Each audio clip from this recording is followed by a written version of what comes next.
Santapan Harian Jumat 14 Juli 2023.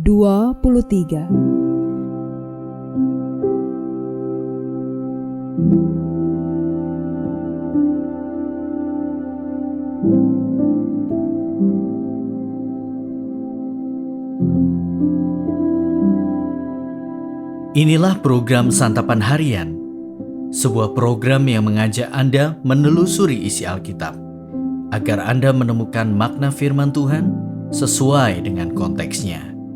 Santapan Harian tertuju bagi Anda yang ingin memiliki kehidupan rohani yang segar, kuat, dan sigap. Hari ini kita akan membaca Ester pasalnya yang kedua, ayatnya yang ke-19 hingga ayatnya yang ke-23. Namun sebelumnya, mari kita berdoa. Di dalam keteduhan hati ini, kami berserah kepada sabda-Mu untuk menikmati indahnya sabda-Mu. Di dalam kasih-Mu Kristus, kami berteduh. Amin. Ester 2 ayat 19-23. Selama anak-anak dara dikumpulkan untuk kedua kalinya, Mordekai duduk di pintu gerbang istana raja. Adapun Ester tidak memberitahukan asal-usul dan kebangsaannya seperti diperintahkan kepadanya oleh Mordekai, sebab Ester tetap berbuat menurut perkataan Mordekai seperti pada waktu ia masih dalam asuhannya. Pada waktu itu ketika Mordekai duduk di pintu gerbang istana raja, sakit hatilah Bigtan dan Teres, dua orang sida-sida raja yang termasuk golongan penjaga pintu. Lalu berikhtiarlah mereka untuk membunuh Raja Ahasiweros. Tetapi perkara itu dapat diketahui oleh Mordekai. Lalu diberitahukannya kepada Ester sang ratu, dan Ester mempersembahkannya kepada raja atas nama Mordekai. Perkara itu diperiksa dan ternyata benar, maka kedua orang itu disulakan pada tiang. Dan peristiwa itu dituliskan di dalam kitab sejarah di hadapan raja.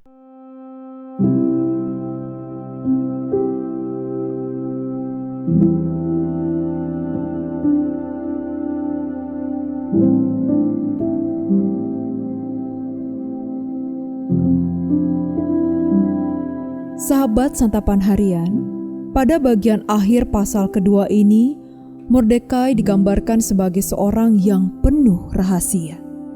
Narator tidak memberitahu apa motifnya mengikut sertakan Ester dalam pemilihan ratu pengganti, memeriksa keadaan Ester, dan merahasiakan keyahudiannya.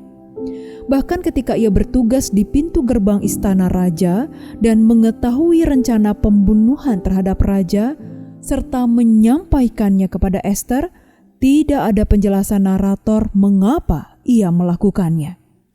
Namun, kita bisa mengaitkan tindakan Mordekai dengan perkataan Nabi Yeremia kepada orang Israel yang dibawa ke pembuangan. Usahakanlah kesejahteraan kota kemana kamu aku buang, dan berdoalah untuk kota itu kepada Tuhan, sebab kesejahteraannya adalah kesejahteraanmu juga.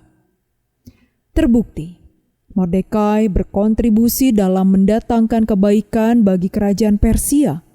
Raja selamat dan inisiator pembunuhan raja disulakan di tiang. Peristiwa itu menunjukkan kedaulatan Allah. Bukan kebetulan apabila Mordekai mendengar rencana jahat itu. Sebab segala sesuatu ada dalam kendali Allah. Sekali lagi, peristiwa itu menunjukkan keterlibatan Allah yang tidak terlihat di dalam kitab ini. Kita tidak bisa tahu mengapa suatu berita dapat didengar oleh kita, tetapi tidak oleh orang lain. Kita juga tidak tahu mengapa seseorang datang kepada kita untuk menceritakan suatu keadaan yang memprihatinkan. Namun, kita boleh percaya bahwa Allah mengizinkan hal itu terjadi agar kita melakukan kebaikan. Kita perlu mencari petunjuk Allah. Apa yang Allah ingin kita lakukan sebagai respon? Kita pun perlu dengan bijaksana mempertimbangkan berita itu dan mengujinya sebelum melakukan sesuatu. Petunjuk Allah Hikmat darinya dan pengaturannya akan menolong kita mendatangkan kebaikan bagi sesama. Bersyukurlah atas berbagai hal yang kita ketahui dan atas siapa saja yang datang kepada kita. Allah memperkenankan hal itu terjadi dalam hidup kita demi mendatangkan kebaikan kepada sesama. Mari kita berdoa. Ya Allah, betapa seringnya kami mengeluh tentang hal-hal yang membuat kami kurang nyaman. Tolonglah kami agar tidak melupakan kebaikan-Mu. Berikanlah kami hati yang penuh syukur. Dalam nama-Mu Yesus, kami bertelut. Amin.